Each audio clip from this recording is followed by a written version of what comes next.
Welcome back to the Lights Out podcast. Bedtime stories for boys and girls for when the lights go out. Good evening, boys and girls. Are you ready for bed? Are you all snuggled up and ready for another Lights Out bedtime story? Well, you're in for a treat tonight on day 27 of awesome Author August. That's right, this is the 27th story on the 27th day of the 8th month. Only 4 left after this one. And tonight's story is called Alexander and the Terrible, Horrible, No Good, Very Bad Day by Judith Viorst. Once upon a time, I went to sleep with gum in my mouth, and now there's gum in my hair. And when I got out of bed this morning, I tripped on a skateboard, and by mistake, I dropped my sweater in the sink while the water was running, and I could tell it was going to be a terrible, horrible, no good, very bad day. At breakfast, Anthony found a Corvette Stingray car kit in his breakfast cereal box, and Nick found a Junior Undercover Agent code ring in his breakfast cereal box. But in my breakfast cereal box, all I found was breakfast cereal. I think I'll move to Australia. In the carpool, Mrs. Gibson let Becky have a seat by the window. Audrey and Elliot got seats by the window too. I said I was being scrunched. I said I was being smushed. I said, if I don't get a seat by the window, I'm going to be car sick. No one even answered. I could tell it was going to be a terrible, horrible, no good, very bad day. At school, Mrs. Dickens liked Paul's picture of the sailboats better than my picture of the invisible castle. At singing time, she said I sang too loud. At counting time, she said I left out 16. Who needs 16? I could tell it was going to be a terrible, horrible, no good, very bad day. I could tell because Paul said I wasn't his best friend anymore. He said that Philip Parker was his best friend, and that Albert Moyo was his next best friend, and that I was only his third best friend. I hope you sit on a tack, I said to Paul. I hope the next time you get a double-decker strawberry ice cream cone that the ice cream part falls off and the cone part falls and lands in Australia.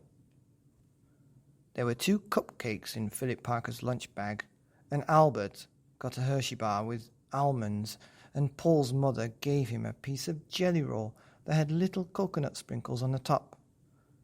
Guess whose mother forgot to put in the desserts? It was a terrible, horrible, no good, very bad day. That's what it was, because after school my mum took us all to the dentist's, and Dr. Fields found a cavity just in me. Come back next week and I'll fix it, said Dr. Fields. Next week, I said. I'm going to Australia. On the way downstairs, the elevator door closed on my foot, and while we were waiting for my mum to get the car, Anthony made me fall where it was muddy. And then, when I started crying because of the mud, Nick said I was a crybaby. And while I was punching Nick for saying crybaby, my mum came back with the car and scolded me for being muddy and fighting. I am having a terrible, horrible, no good, very bad day, I told everybody, but no one even answered. So then, when we went to the shoe store to buy some sneakers, Anthony chose white ones with blue stripes. Nick chose red ones with white stripes. I chose blue ones with red stripes. But then the shoe man said, "We're all sold out." They made me buy plain old white ones, but they can't make me wear them. When we picked up my dad at his office, he said I couldn't play with his copying machine, but I forgot. He also said to watch out for the books on his desk, and I was careful, as could be expected, except for my elbow. He also said don't fool around with the phone. But I think I called Australia. My dad said please don't pick him up anymore.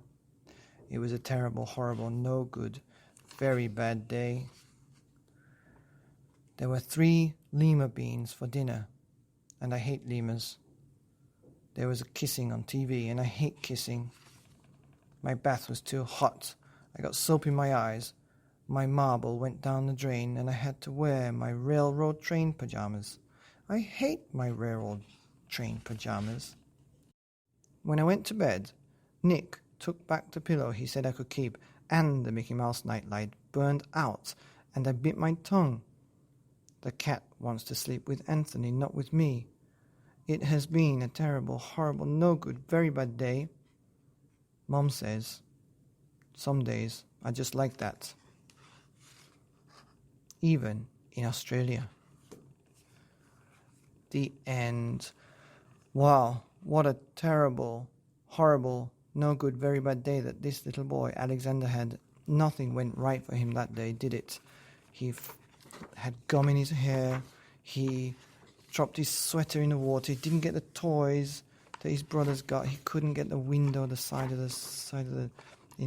of the car. Nobody liked his pictures. Nobody listened to him. He lost his friends, and he didn't have any good food in his lunchbox. He had a fight with his family. He just couldn't do anything right. And his mom was right. Some days are just like that. Even in Australia, or anywhere you are. But you know, the next day is going to be much better. So thanks for listening to this story called Alexander and the Terrible, Horrible, No Good, Very Bad Day by Judith Viorst. And that's day 26 on the awesome autumn August here on the Lights Out podcast. Bedtime stories for little miracles like you. Good night.